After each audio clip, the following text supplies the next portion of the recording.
Das Videospiel Prey wurde dreimal entwickelt, zweimal gecancelt und einmal durch ein völlig anderes Spiel ersetzt, das trotzdem denselben Namen trägt. Das hier ist Tim Gerritsen. Er hat Prey produziert. Und er hat mir Geschichten erzählt, die du in keinem anderen Video finden wirst. Aber dafür müssen wir 1995 anfangen. 1995, im Jahr von Yoshi's Island, Rayman und Chrono Trigger, wird die Entwicklung von Prey begonnen und im selben Atemzug auch angekündigt. 3D Realms oder damals noch Apogee Software Productions, die Entwickler von Duke Nukem und Publisher von Wolfenstein 3D, möchten auf ihrem Erfolg und dem in sie gesetzten Vertrauen aufbauen und die Branche revolutionieren. Prey soll das erste Spiel in einer Reihe werden, das eine einzigartige, fortschrittliche Game Engine nutzt. Die Absicht ist, dass Prey für diese Portal Engine dieselbe Rolle spielt wie Unreal, später für Epic Games Unreal Engine.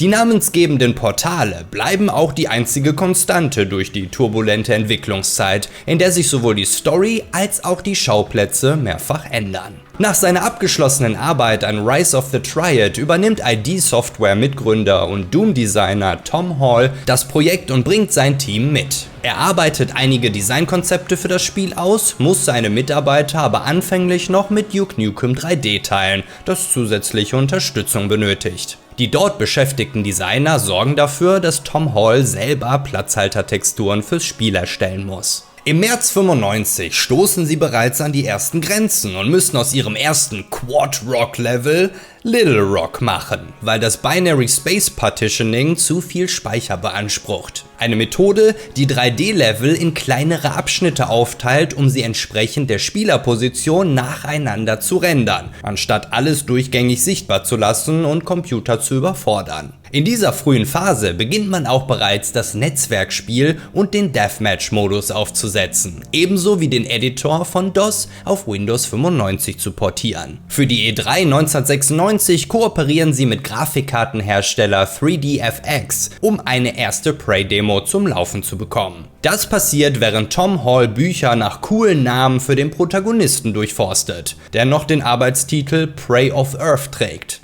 Und das Team sich über seine Persönlichkeit und Hintergrundgeschichte Gedanken macht. Besagter Protagonist soll nach seiner Entführung von der Erde in einem Biotech-Anzug erwachen, dessen Teile nun fest mit seinen Gelenken und Muskeln verschmolzen sind. Das Entwicklertagebuch gibt darüber hinaus bekannt, dass regelmäßig Frisbee-Golf gespielt wird und dass Hall Mitte April die Eltern seiner Freundin Misty kennenlernen wird. Schluck! Während zwei seiner Kollegen das neue Resident Evil ausprobieren. Die Updates werden im Juli bereits spärlicher, als das Projekt in eine neue Engine umzieht und setzen dann bis zum letzten Update im November völlig aus. Als Gründe dafür werden angegeben, dass der Großteil der Arbeit hinfällig war und in der neuen Engine auch neu programmiert werden muss, dass Tom Hall und zwei der Programmierer kündigen und dass das verbleibende Team auf ihren neuen, bereits engagierten Projektleiter wartet. Einer der Programmierer ist Mark Dochtermann, der enttäuscht ist von der Haltung, die Produzent George Brassard dem Team entgegenbringt. Obgleich er den Entwicklern vertraut, kündigt er dennoch an, dass er Dinge zum Ende der Entwicklung hin ändern würde. Derselbe Brassard, der die Entwicklung von Duke Nukem 3D für 12 Jahre beaufsichtigt.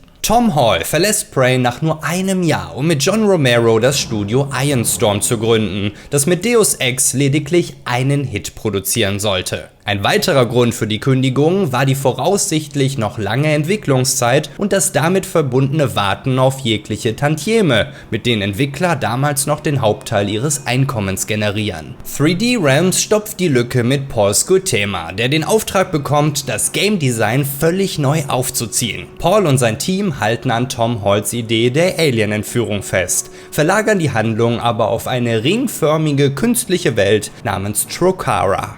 Diese ist größer als die Erde und wird von 4 verschiedenen Alienrassen bewohnt. Laut Konzepttexten ist Trokara der Ursprung sämtlichen Lebens im Universum, da die Bewohner ihre Genexperimente wie Samen im All verteilen und zwischen ihnen herumreisen, um den Fortschritt der entstehenden Zivilisation zu untersuchen. Der Protagonist des Spiels ist Talon Brave, ein amerikanischer Ureinwohner. Das Team ist klein, da 3D Realms nicht mehr als 20 Entwickler beschäftigt, die sich zudem auf 2 Projekte aufteilen müssen. Parallel zu Prey wird Shadow Warrior entwickelt, das 1997 erscheint und den Weg frei macht für Duke Nukem Forever, das seine Arbeit in der Quake Engine beginnt und 3D Realms wichtigstes Zugpferd ist. Das Prey-Team umfasst nicht einmal ein Dutzend Mitarbeiter. Paul Scutema als Projektleiter, Matt Wood sowie John Anderson als Leveldesigner in Zusammenarbeit mit Steve Hornbeck und Scott McCabe als Texturdesigner. Loyal Bassett, Tom Pytel und William Scarborough übernehmen das Programmieren. David March und Alan Dilling sind 3D-Artists und Lee Jackson kümmert sich um Soundeffekte.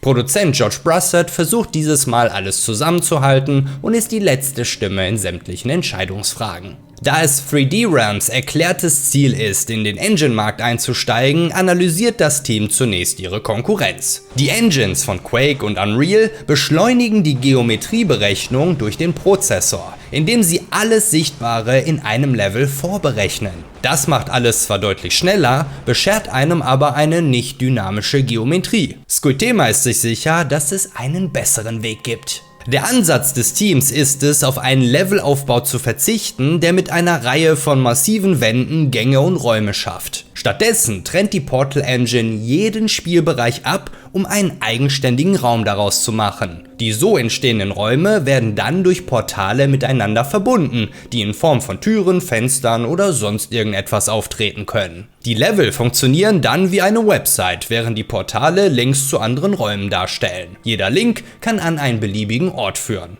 nicht einfach nur zur nächsten Seite. Wenn man einen Vergleich innerhalb des Gaming-Umfelds ziehen möchte, kann man sich an die frühen Text-Adventures um 1980 herum erinnern. Wenn man den Protagonisten darin anweist, nach Norden weiterzugehen und dann beschließt, nach Süden umzukehren, musste man nicht zwangsläufig am selben Ort auskommen. In einer Demo wird den Redakteuren des Next Generation Magazins gezeigt, wie der Spieler einen Raum betritt, sich dann links umwendet und ihn in diese Richtung wieder verlässt. Trotz der vollkommen anderen Richtung landet der Spieler so wieder am Startpunkt. Positioniert man sich richtig, kann man sich durch das Portal sogar selbst sehen. Diese Portal-Technologie ist keine Weltneuheit, laut Paul Scutema aber eine noch nie dagewesene Weiterentwicklung. Die 1 oder 2 Spiele, die bisher etwas Vergleichbares nutzen, sind darin limitiert, dass Portale am Rand eines Raums, an einer Wand oder dem Boden angebracht werden müssen. Ihr Engine-Programmierer William Scarborough hingegen findet einen Weg, um Portale beliebig platzieren zu können, sodass sie auch vollkommen frei im Raum schweben und dynamisch sein können. Mit beweglichen Portalen in einem Videospiel sind sie die ersten und zusammen mit stark zerstörbaren Umgebungen wird das zur Kernfunktion der neuen Engine.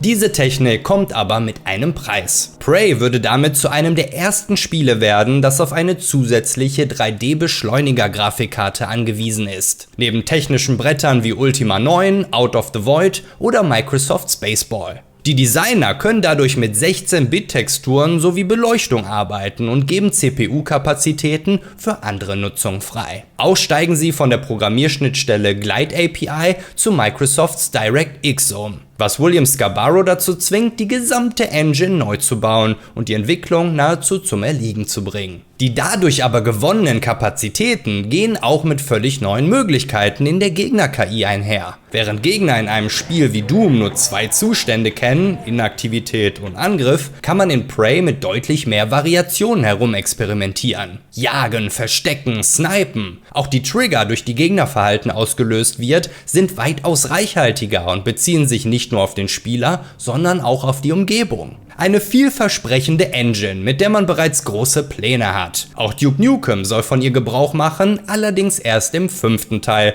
der nach Duke Nukem Forever geplant ist. Kann ja keiner ahnen, dass das Spiel erst 2011 erscheint und das Franchise damit quasi begräbt. Ebenso entwickelt sich die Lizenzierung an andere Studios zu einer lukrativen Idee, obgleich das zu Beginn noch nicht geplant ist. Eigentlich will man nur möglichst schnell ein cooles Spiel erschaffen, das mit Quake konkurrieren kann. Ein weiterer intensiver Fokus innerhalb des Teams liegt auf ihrem Protagonisten und seinen Ureinwohnerwurzeln. Sie recherchieren Rituale, Philosophien und die Religion von Prärie-Indianern, um ihnen im Spiel eine zentrale Rolle zuzuweisen. Die Begeisterung ist groß, als 3D Realms ihre Arbeit auf der E3-Messe 1997 sowie 98 präsentiert und man den Veröffentlichungstermin der Shareware-Version auf Juni 1998 festsetzt. Apogee hat das Shareware-Modell geprägt, das einen Teil ihrer Software kostenlos zur Verfügung stellt, um Lust auf das vollwertige, kostenpflichtige Produkt zu machen. Dieser Zeitplan wird allerdings schnell wieder verworfen. Im Mai präsentiert Squidtema gegenüber Journalisten erneut eine Tech-Demo und zeigt Ausschnitte der ersten Level. Laut seiner Aussage ist die Engine 90–95% fertig. Bei den Leveln steht man allerdings erst bei 35%.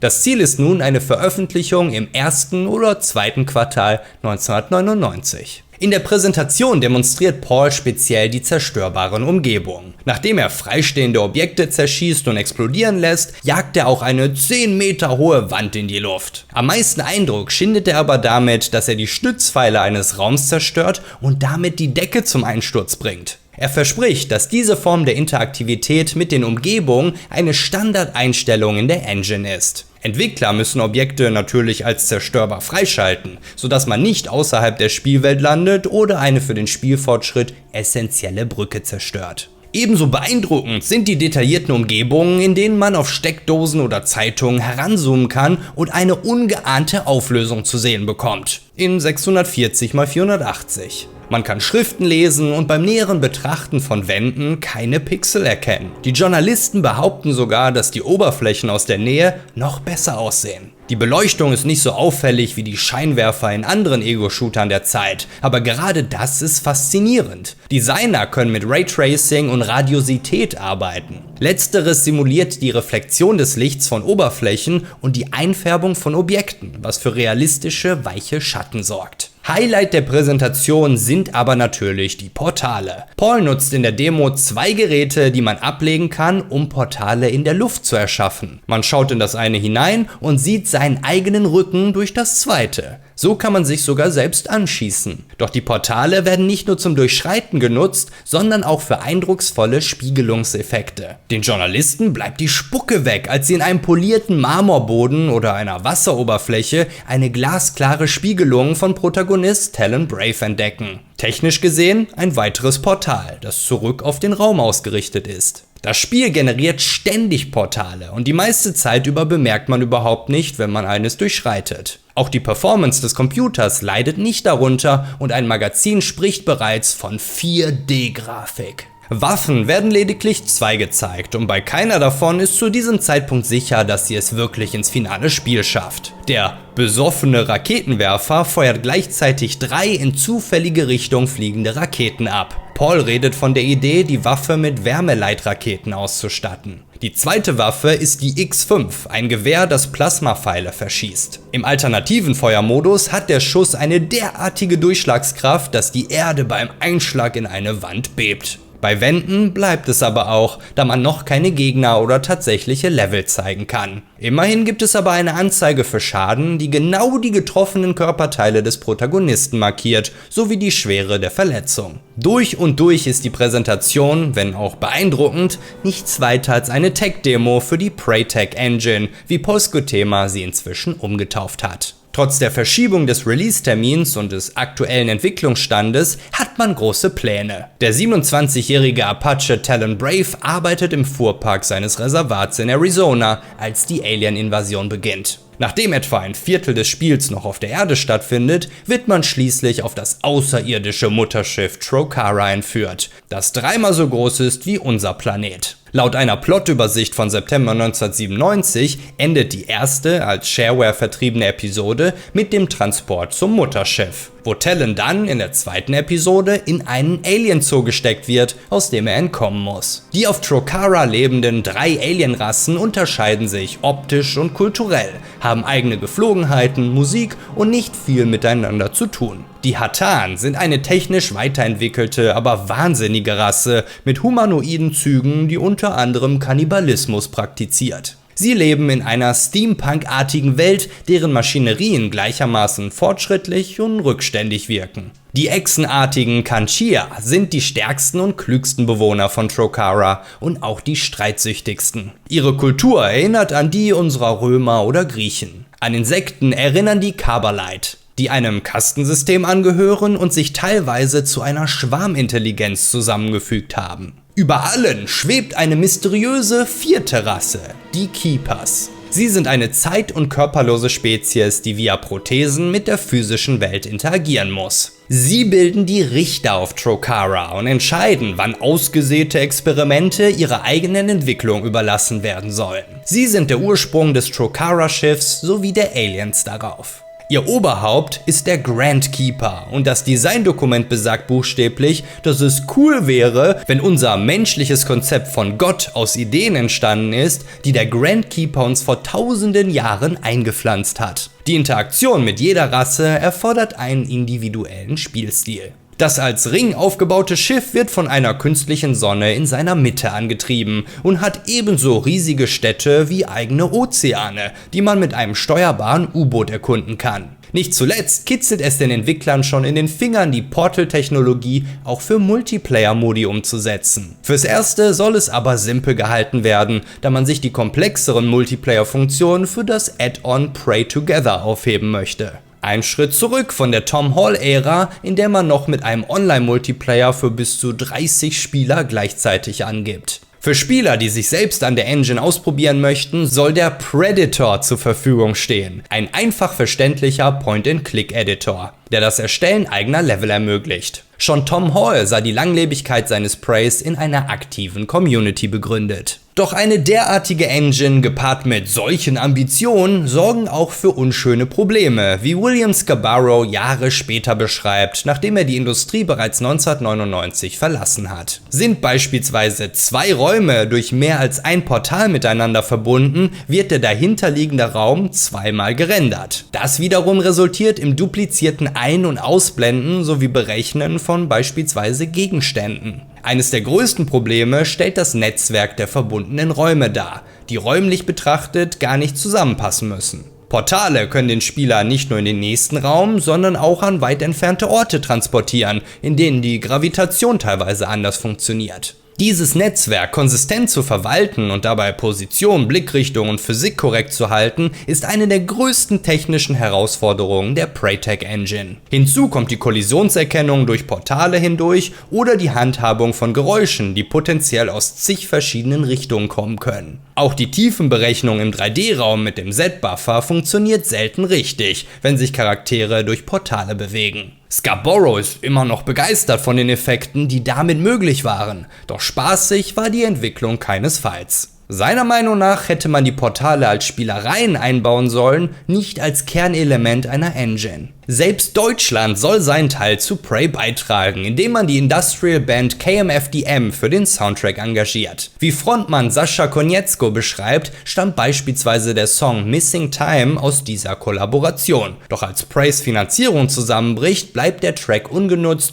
bis die Band als MDFMK neu gegründet wird und ihn für den Filmsoundtrack von Heavy Metal 2000 nutzt. Am 19.12.1997 veröffentlicht 3D Realms sogar 2 andere Songs von ihnen, Inane und Megalomaniac, obgleich diese nicht für den Soundtrack geplant sind. Am 8. März 2000 folgt besagter Missing Time Song auf Prey.net. In einem Interview in 2023 gesteht Konietzko, dass der produzierte Soundtrack inzwischen als verloren gilt. Die Festplatte damit hätte wohl Feuer gefangen und sollte es noch Kopien in seinem Besitz geben, hat er keine Hardware und Software der Zeit mehr, um sie überhaupt öffnen zu können. Auch die Synchronsprecher sind bereits gecastet und einige ihrer Aufnahmen kann man noch heute finden. Never take the songs from another man's heart. To move from this place, you must first move that rock, but you must move it from within. Letztlich fällt das vielversprechende Gerüst also in sich zusammen und unüberwindbare technische Probleme stoppen das Projekt. Als Koitema aussteigt, vergleicht er den Entwicklungsstand mit einer ansehnlichen Metapher. Das Spiel sah ein bisschen aus wie ein Lamborghini, der seinen Motor umgebaut bekommt.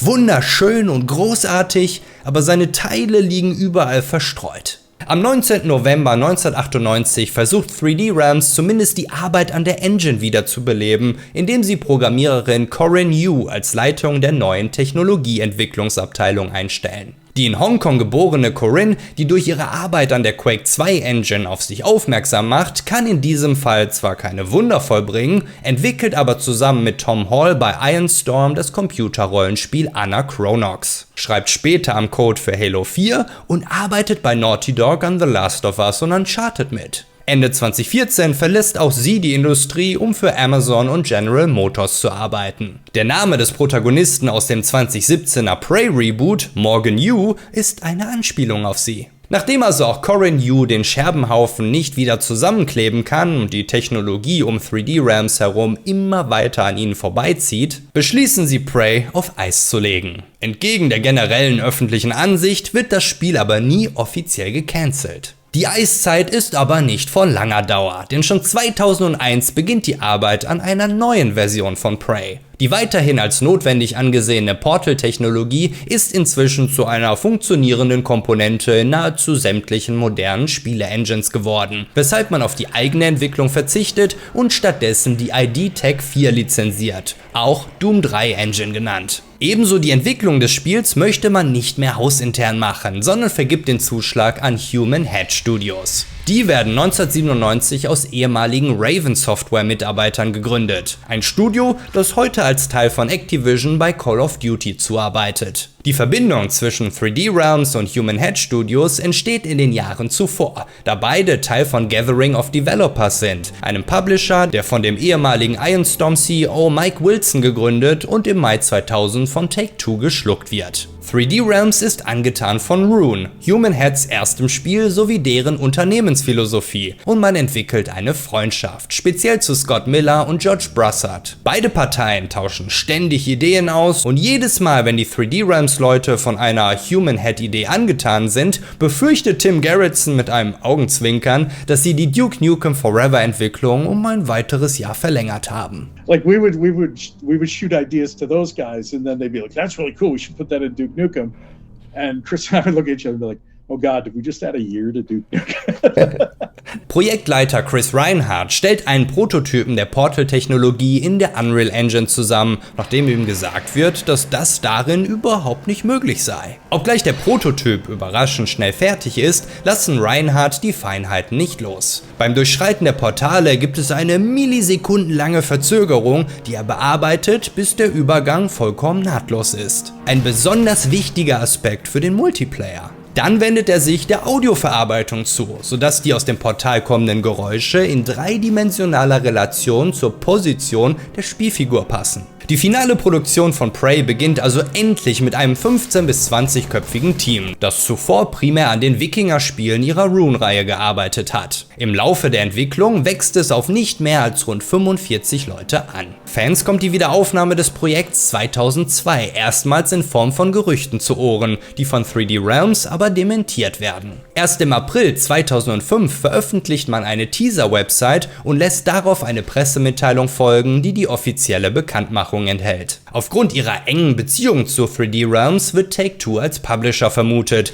der sich letztlich auch bestätigt. Überzeugen kann man Take-Two allerdings nur durch die langjährige Entwicklungsgeschichte von Prey, die bereits massig Interesse über die Jahre angesammelt hat, und der Gedanke, eine erfolgreiche Comeback-Geschichte zu vermarkten, sagt dem Publisher zu. Human Head Studios allerdings lassen sich auch von den hereinstürmenden Journalisten nicht beirren und äußern sich zum Veröffentlichungsdatum lediglich mit "wenn es fertig ist". Dazu kommt es bereits 2006, als man Ende April den Release-Termin auf den 10. Juli setzt. Der Goldstatus von Prey wird pünktlich am 28. Juni erreicht, eine Woche nach der Single- und Multiplayer-Demo für PCs. Die Xbox-Demo muss auf den 30. Juni verschoben werden. Für die Xbox-Portierung ist übrigens das Take-Two-Studio Venom Games in Gateshead, England zuständig, die eng mit Human Head zusammenarbeiten und einen hervorragenden Job abliefern. Dafür, dass sie erst in den letzten 9 Monaten zum Projekt dazustoßen. Ursprünglich soll Human Head diese Aufgabe selbst übernehmen, sind aber dermaßen ausgelastet, dass Christoph Hartman von Take-Two,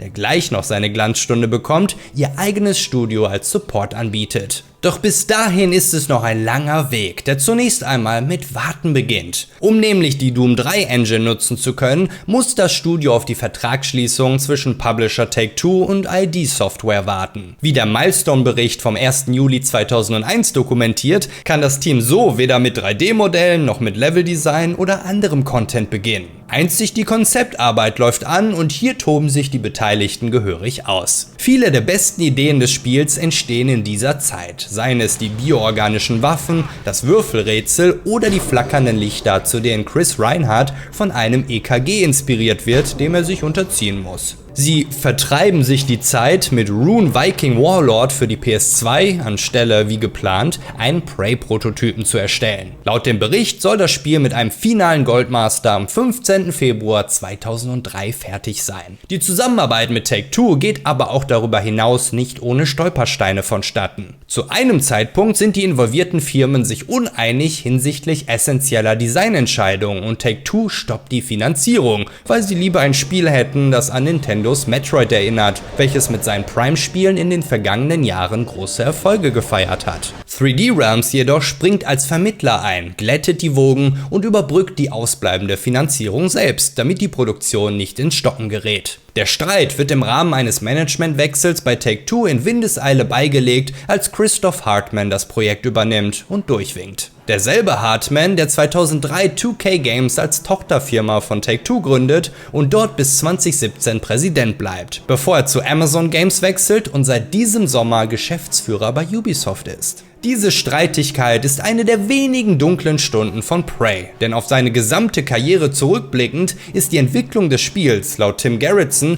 eine der reibungslosesten Projekte, das man sich vorstellen kann. Beim Multiplayer unternimmt man besondere Anstrengungen, den Spieler nicht zu überladen, weshalb man sich auf jeder Map auf ein Gameplay-Element konzentriert. So macht eine Map exzessiven Gebrauch vom Laufen auf Wänden, eine andere legt ihren Fokus auf die Nutzung von Fahrzeugen. Dennoch finden ebenfalls die klassischen Elemente des Einzelspielers wie das Umschalten der Schwerkraft oder das Nutzen von Portalen durchgängigen Nutzen. Letztlich beschränkt sich alles aber auf einen gut funktionierenden, Quake-artigen Multiplayer, da nicht genug Zeit bleibt, um weitere Modi zu entwickeln. Das Laufen auf Wänden und Decken existiert als Idee bereits seit der Arbeit an dem nie fertiggestellten Daikatana 2. Als sie im Gespräch mit Epic Games sind, um Unreal 2 zu entwickeln, pitchen sie ebenfalls die Idee von Wallwalk-Stiefeln. Da sie aber auch Unreal 2 nicht machen dürfen, sehen sie mit Prey endlich die Chance gekommen, ihre Idee Realität werden zu lassen. Die begehbaren, beleuchteten Wandwege sind übrigens eine spätere Ergänzung, nachdem man feststellt, dass das Umschalten der Schwerkraft ganz ohne visuelle Wegweiser sehr unübersichtlich wird. Manchmal erzeugt das Spiel mit der Schwerkraft sogar buchstäblich Schwindelgefühle, weshalb einige der frühen Umgebungsrätsel angepasst oder gänzlich entfernt werden müssen. Doch auch der Singleplayer ist äußerst durchdacht mit Cherokee Domasi Tommy Tavodi, der nur noch von seiner Freundin im Reservat gehalten wird und es schließlich doch unfreiwillig verlassen muss, als er und seine Familie von Aliens entführt werden. Das zentrale Konzept des amerikanischen Ureinwohners ist 3D Realms wichtig, weshalb Human Head beschließt, sich besonders hineinzuknien. Tim Gerritsen bemüht sich in seinem Skript respektvoll mit der Kultur umzugehen und erste Entwürfe werden sogar an Cherokee-Stammesgruppen geschickt, um Feedback einzuholen. Sie recherchieren mit diversen Büchern über Cherokee-Folklore, interessieren sich aber auch für die Politik innerhalb eines Stammes und wie der Status in der Gegenwart ist. Es ist eine bewusste Entscheidung, dass man regelmäßig die Erde aus der Ferne zu sehen bekommt, um durchgängig das Gefühl zu haben, dass der Planet bedroht wird. Doch Tommy ist kein klassischer Held, der die Welt retten möchte. Er will einfach nur seine Freundin befreien und abhauen. Dafür macht er sich die Werkzeuge seiner Feinde zunutze, ebenso wie die spirituellen Fähigkeiten seiner Ureinwohnerwurzeln. Für das Skript holt man sich übrigens Gary Whitta ins Boot, der später auch das Drehbuch zu Book of Eli sowie Star Wars Rogue One schreiben würde. Er überarbeitet die von Tim Gerritsen niedergeschriebene Story, um vor allem die Dialoge noch wirkungsvoller zu machen. Eine Funktion, auf die die Entwickler besonders stolz sind, ist der sogenannte Death Walk. Stirbt man im Spiel, landet man gewissermaßen in einer Unterweltarena, in der man Geister abschießen kann. Nach 10 bis 15 Sekunden kehrt man dann nahtlos ins Leben zurück, genau an die Stelle, an der man getötet wurde. Dieser Part erfordert viel Experimentieren, da man den Spieler nicht länger im Jenseits hinhalten möchte, als es dauern würde, den letzten Checkpoint zu laden. Als besonderer Anreiz spiegelt sich das bewiesene Geschick im Minispiel in der Füllmenge der Energieleisten wider, wenn man zurückkommt. Eine weitere Sequenz hingegen, die zu den ikonischsten des Spiels gehört, resultiert aus dem fehlgeschlagenen Experiment eines Leveldesigners, das die gesamte Skalierung der Szene durcheinander wirft. Das Ergebnis ist allerdings dermaßen cool, dass das Team den Bug verfeinert und ins Spiel integriert, um Tommy schrumpfen zu lassen. Auch der inzwischen verstorbene Programmierer Jimmy Shin trägt seinen Beitrag zur Realisierung von Ideen bei, da er oftmals genervt aus Meetings herausstürmt und bis die anderen sich wundern, wo er hin ist, kommt er wieder zurück und meint: Das ganze Diskutieren ist mir auf den Keks gegangen. Ich hab's eben gebaut. Wollt ihr es euch anschauen kommen? Die Werkzeuge oder vielmehr Waffen der Aliens, ebenso wie große Teile des lebendigen Schiffs The Sphere, sind eben das. Lebendig. Sie sind organisch, bewegen sich und funktionieren etwas anders als konventionelle Menschenwaffen. Obgleich man stets darauf bedacht ist, dass sich das Schießen mit ihnen dennoch vertraut anfühlt. Tommy macht ebenso Gebrauch von den fliegenden Shuttlecrafts, die sich später im Spiel finden lassen und eigentlich gar nicht geplant waren. In der Entwicklungsphase will sich einer der Programmierer aber an einem Fahrzeug versuchen und das daraus resultierende Shuttlecraft funktioniert so gut, dass man das Spiel noch einmal durchgeht und einige Level anpasst, um das Fahrzeug integrieren zu können. Laut Tim Gerritsen wollte man solche Fahrzeuge sogar noch mehr einbinden und die Weltraumkämpfe in freieren Umgebungen stattfinden lassen, bis man sich darauf besinnt, dass Prey ja ein First-Person- und kein Raumschiff-Shooter werden soll. Die Nähe zur Erde wird auch immer wieder damit verdeutlicht, dass das Alienschiff Übertragungen abfängt, wie die Anrufer-Radioshow Coast to Coast AM, moderiert von Art Bell.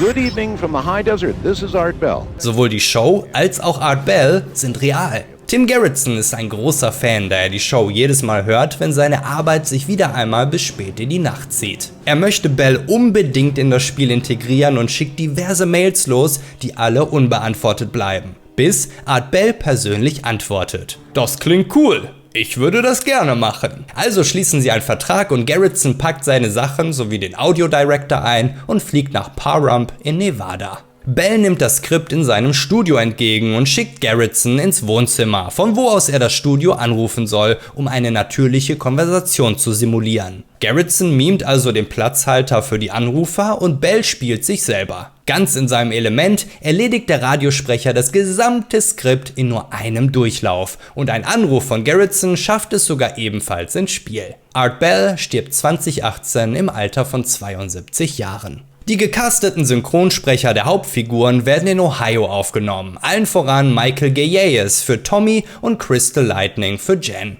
Passenderweise haben beide ebenfalls amerikanische Ureinwohnerwurzeln, wenn auch bei den Cree. Gayes befürwortet die Darstellung von Tommy in Kontrast zu typischen Hollywood-Indianer-Stereotypen von entweder einem radikalen Demonstranten oder einem abgebrühten Casino-Geschäftsmann. Doch selbst diese Rollen sind für Darsteller wie ihn selten, da Ureinwohner immer noch am meisten für Western gecastet werden. Human Head und 3D Realms sind stets offen für seine Kommentare zum Skript und passen Dialoge bereitwillig an. Alle weiteren Stimmen werden in Human Heads eigenem Studio in Madison, Wisconsin aufgenommen. Das führt zu einiger Verwirrung, speziell in der Zahnarztpraxis, die sich ebenfalls im Gebäude befindet. Denn die Synchronsprecher sollen nicht nur ihren Text einsprechen, sondern auch B-Roll-Material aufnehmen. Ganz vorne mit dabei sind Schmerzensschreie.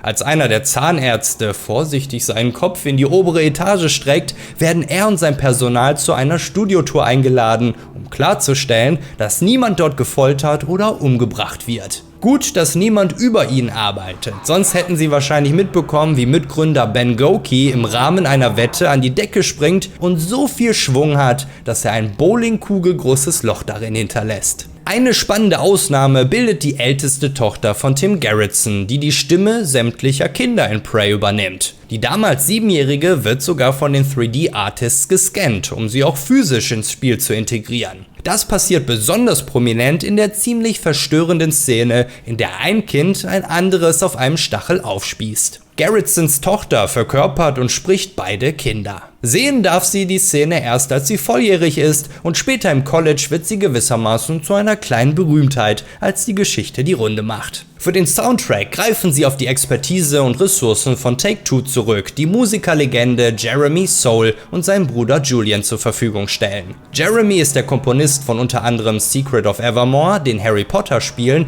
und nicht zuletzt Skyrim. Ein wichtiger Teil des Spiels, zumindest für Human Head, sind aber auch die lizenzierten Musikstücke. Zumindest eines davon. Schon früh im Entwicklungsprozess ist dem Team klar, dass sie den Song Don't Fear the Reaper von Blue Oyster Cult brauchen. Das Label dahinter ist einverstanden, aber nur unter der Prämisse, dass das Spiel auch andere ihrer speziell neueren Künstler promotet, wofür beispielsweise die Jukebox zu Beginn des Spiels eingebaut wird. Im Abspann läuft dann passenderweise Take Me Home von After Midnight Project. Human Head Studios liegt der Spielspaß sehr am Herzen, weswegen sie eine adaptive Schwierigkeit implementieren, die an einzelne Spielelemente gebunden ist. Wird man beispielsweise häufig von einem Gegnertypen getötet, macht das Spiel den Kampf gegen diesen etwas einfacher, wohingegen zu leichte Gegner schwieriger gemacht werden.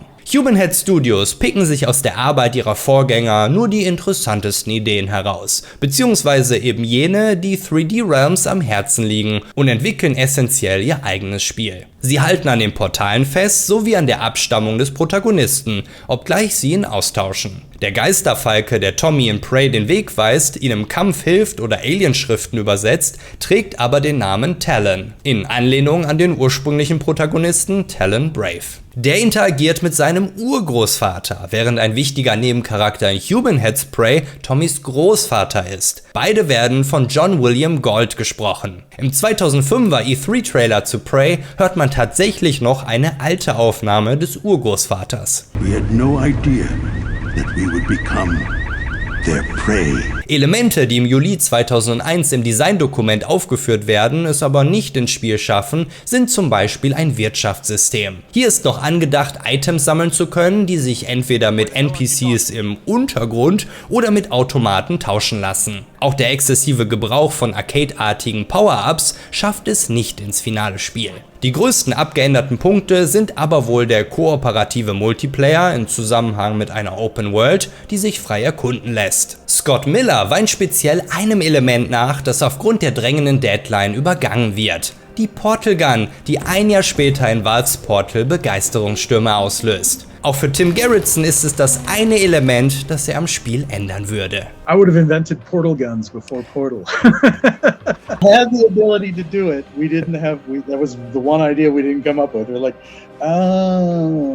Valve bildet auch noch einen kritischen Punkt im Vertrieb von Prey. Anfänglich soll das Spiel in digitaler Form exklusiv auf der Online-Plattform Triton erscheinen, das ein Projekt von Scott Miller und 3D Realms darstellt. Steam hingegen erobert die Welt derart schnell, dass Triton vollkommen überrollt wird, bevor es überhaupt richtig in Fahrt kommt. Prey wäre der bis dahin größte verfügbare Titel darauf geworden, doch rund einen Monat vor Veröffentlichung gibt 3D Realms bekannt, dass der Service eingestellt wird. 3D Realms verkauft auch die Filmrechte an Green Monster Films in Hollywood, doch aus dem Projekt wird nichts. Erfolgreicher ist dann noch der Mobile-Titel Prey Invasion von Machineworks, der im Juni 2009 für iOS erscheint und gute Kritiken einfährt. Prey wird zum kommerziellen und kritischen Erfolg, sodass Scott Miller von 3D Realms bereits kurz nach der Veröffentlichung die Entwicklung eines Nachfolgers bestätigt, obgleich Take-Two kein Interesse daran bekundet. Im März 2008 gründet Miller die Radar Group, die sich auf Markenmanagement spezialisiert und Prey 2 unter seine Fittiche nimmt. Das für PC und Xbox 360 geplante Spiel entsteht erneut in Kooperation mit Human Head Studios, und im Next Generation Podcast im Oktober 2006 schätzt Miller, dass der Nachfolger in 24 bis 30 Monaten fertiggestellt sein wird.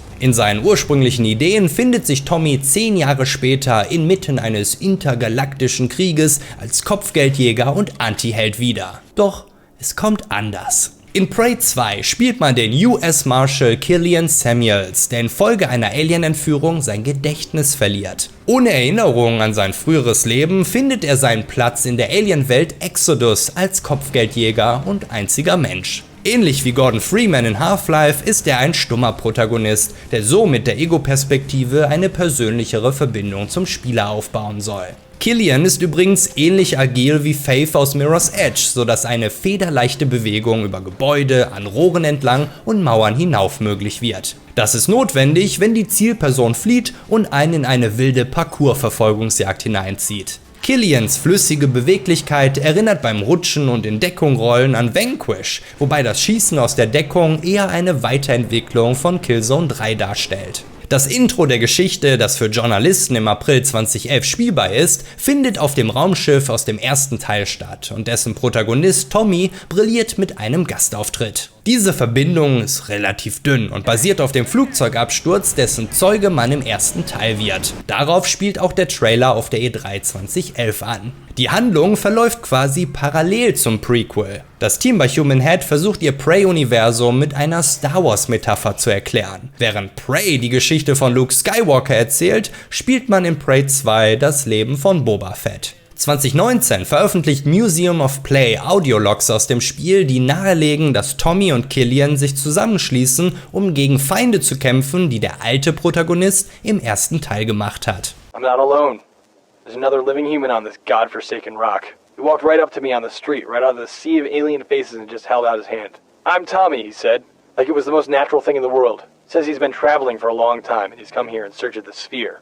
Tommy soll die Erde nämlich ebenfalls hinter sich gelassen haben, da man ihm dort das Verschwinden seiner Familie und seiner Freundin zu Lasten legt. Prey 2 ist deutlich ambitionierter als sein Vorgänger und verfolgt einen von Red Dead Redemption inspirierten Open-World-Ansatz, der immer mehrere Optionen zur Lösung einer Mission bereithält. Beispielsweise kann man eine Stimmerkennungssicherung umgehen, indem man eine Wache als Geisel nimmt und sie mit der Pistole an ihrer Schläfe zum Reden bewegt. Der Alien-Planet Exodus wirkt wie Omega in Mass Effect 2 mit seinen zahlreichen Zivilisten, den vielen Gebäuden, Stripclubs, Casinos und Klettermöglichkeiten. Ein Reputationssystem beeinflusst die Interaktion mit NPCs und die Verfügbarkeit von Missionen, die einem über einen Kommunikator aufgetragen werden. Essentiell für das Durchführen der Missionen ist das Sammeln von Informationen aus Umgebungen und Bewohnern. NPCs können gescannt werden, was ihre Identität sowie mögliche Absichten offenlegt. Da der Planet voller Bewohner ist, lassen sich so mit einem Knopfdruck jene herausfiltern, die nicht von Bedeutung sind. Gewissermaßen ist Prey 2 als Endlosspiel ohne richtigen Abschluss konzipiert. Die Welt ist von Beginn an gänzlich offen, alle Gebiete sind zugänglich, man kann mit allen NPCs reden und nach Herzenslust Missionen annehmen.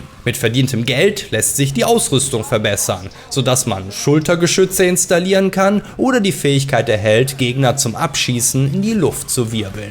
Neue Fähigkeiten können auch neue Wege zugänglich machen. Jeder einzelne Ort im Spiel hat laut den Entwicklern die Größe von Assassin's Creed 2 und alle sind per Zugreise miteinander verbunden. Neben dem Omega anmutenden Level, das Journalisten gezeigt wird, existieren Konzeptzeichnungen für Wüsten, Großstädte, Wälder und Höhlen. Überraschend, dass Human Head mit nicht mehr als einer Mindestspielzeit von 15 Stunden kalkuliert. Diesen Ansatz gibt Scott Miller von 3D Realms aber bereits 2006 in einem Podcast bekannt, denn er und das Team sehen die Schwächen von Prey 1 in der verhältnismäßig kurzen Spielzeit und der auf The Sphere limitierten Spielwelt. Auch die Möglichkeit von Co-op-Play ist ein Wunsch der Entwickler. Chris Reinhardt betont, wie viel Wert er und sein Team darauf legen, frustrierende oder unlogische Gameplay-Elemente auszumerzen. Sei es die Positionierung von Checkpoints, die KI bei Escort-Missionen oder die Platzierung von NPCs. Alle Waffen, die auch verbessert werden können, verwenden die gleiche Munition, damit man nicht gezwungen ist, seine Lieblingswaffe abzulegen.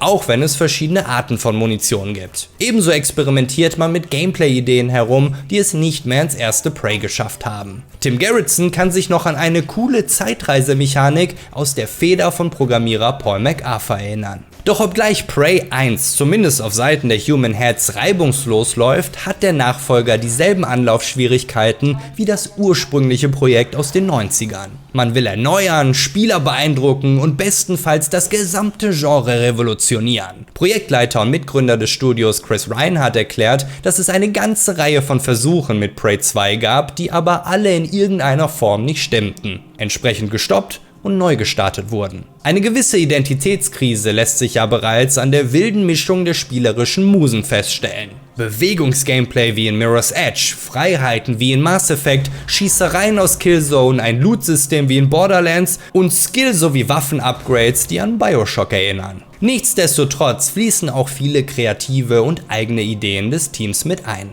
Um all diesen Singleplayer-Content stemmen zu können, verzichtet man dieses Mal auf eine Multiplayer-Komponente. Reinhardt ist der Ansicht, dass niemand Prey 2 online spielen möchte, wenn es doch Halo gibt. Prey 2 wird für PC, Xbox 360 und PS3 angekündigt und soll 2012 erscheinen. Kurz vor Fertigstellung der Alpha-Version jedoch zieht man Human Head Studios den Stecker und die Entwicklung wird Ende 2011 eingestellt. Zu einem Zeitpunkt, als man laut Chris Reinhardt vom Entwickler zum Editor wird und entscheiden muss, welche Elemente rausgeschmissen und welche verstärkt und poliert werden. Als mit ein Grund wird die Akquise der Prey-Marke seitens Bethesda bzw. deren Mutterfirma ZeniMax Media im Jahr 2009 angesehen. Die haben in erster Linie Interesse an Human Head als Studio, da die eines der wenigen sind, die mit der ID Tech Engine umgehen können. Die Entwickler hingegen bevorzugen, unabhängig zu bleiben. Laut einem IGN-Bericht ist die Geschichte aber noch weitaus verzwickter. Nach der beeindruckenden Präsentation auf der E3 2011 ist Bethesda mit der positiven Presse und der Arbeit des Teams derart zufrieden, dass sie dem Studio eine um 6 bis 12 Monate verschobene Deadline versprechen. Doch in den darauf folgenden Monaten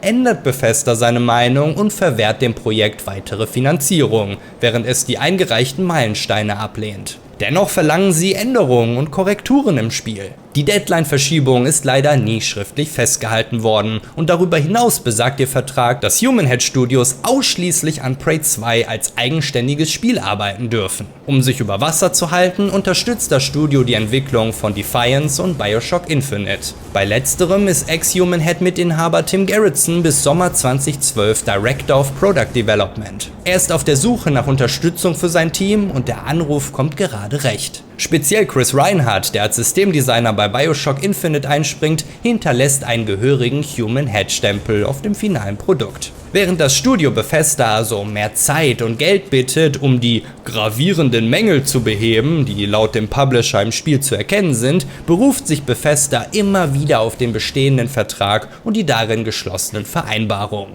ZeniMax untersagt das Halten einer bereits eingeplanten Prey 2 Präsentation auf der Game Developer Conference in San Francisco, auf die Programmierer Brian Karras sich bereits gefreut hat. Wie eine interne Quelle es beschreibt, versucht Bethesda Human Head in die Enge zu treiben und sie so für einen günstigen Preis aufkaufen zu können. Das Studio allerdings, gerade nach derartigen Praktiken, wehrt sich nach Leibeskräften. Sie bieten Lösungen an, doch die Gespräche bleiben einseitig. Bethesda sitzt alles am längeren Hebel aus und Human Head überlebt die Vertragslaufzeit mit Mühe und Not, um ihr Prey 2 ohne einen weiteren Pfennig an den Publisher abzutreten und sich in andere Projekte zu stürzen. Als Tim Gerritsen später als Business Development Director ins Studio zurückkehrt, formuliert er die Sachlage wie folgt. Bethesda hat seine Gründe bekannt gemacht, als sie das Spiel letztlich im Oktober 2014 gecancelt haben. Es ist unnötig zu erwähnen, dass wir unsere eigene Perspektive auf das Thema haben, die sich von ihrer Bekanntmachung unterscheidet. Unserem Empfinden nach wurde die Qualität des Spiels gut repräsentiert durch das Material, das wir in zahlreichen öffentlichen Demonstrationen im Namen von Bethesda gezeigt haben.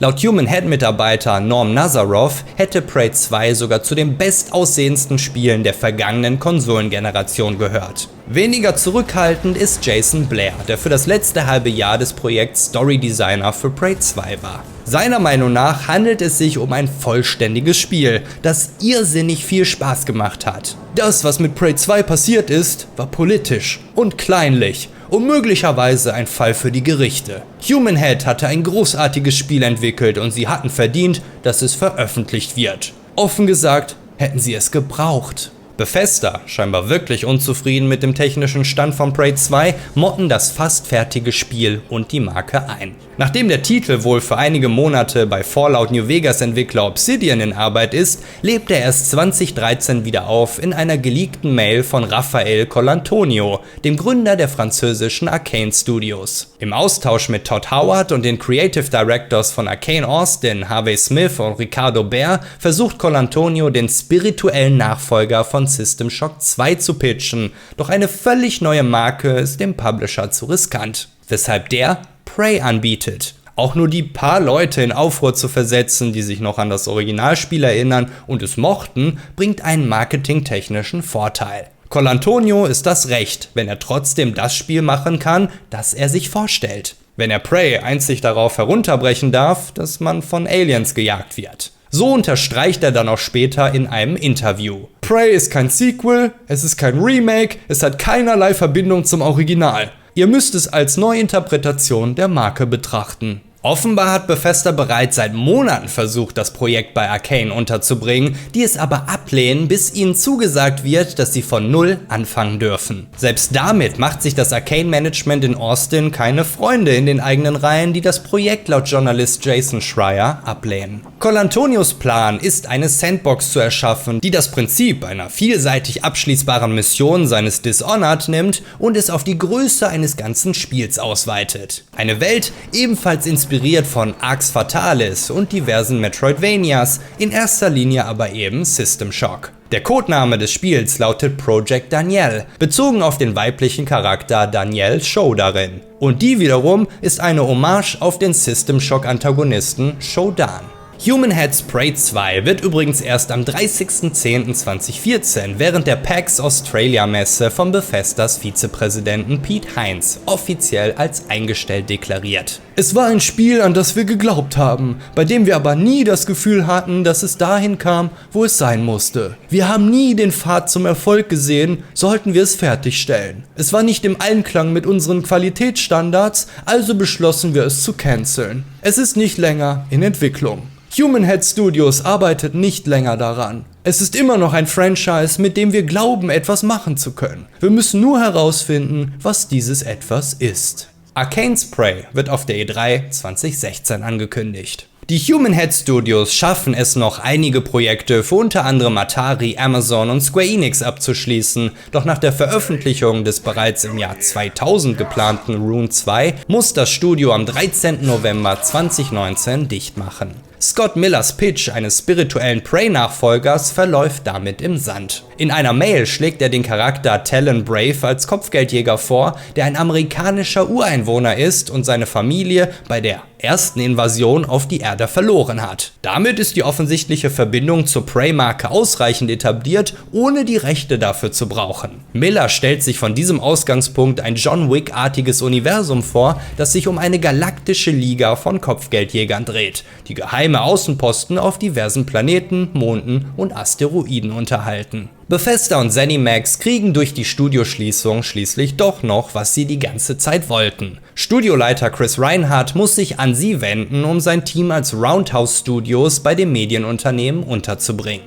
Wir freuen uns sehr, dass unser Team zusammenbleibt und die Arbeit, die wir lieben, als Teil eines Unternehmens fortsetzen wird, das wir bereits kennen und schätzen. So sagt er, ohne ein Wort über die Vertragsstreitigkeiten von Prey 2 zu verlieren. Roundhouse Studios sind an der Entwicklung des Riesenflops Redfall von Arcane beteiligt, werden 2024 letztlich aber ohne ein einziges eigenes Spiel geschlossen. Die Entwickler werden weitergereicht an ZeniMax Online Studios, die in erster Linie für The Elder Scrolls Online zuständig sind. Viele von ihnen werden von Microsofts Massenentlassungen in 2025 und 2026 betroffen sein, die das Studio auch ihr vielversprechendes Project Blackbird kostet. Auf der Marke Prey lastet also ein Fluch und wer weiß, vielleicht behält Chris Reinhardt mit seiner nicht ganz ernst gemeinten Prognose ja recht. Es wäre witzig, wenn das Prey-Franchise essentiell eines ist, in dem ein neuer Entwickler es anpackt und ein brandneues Prey alle 5 bis 10 Jahre veröffentlicht.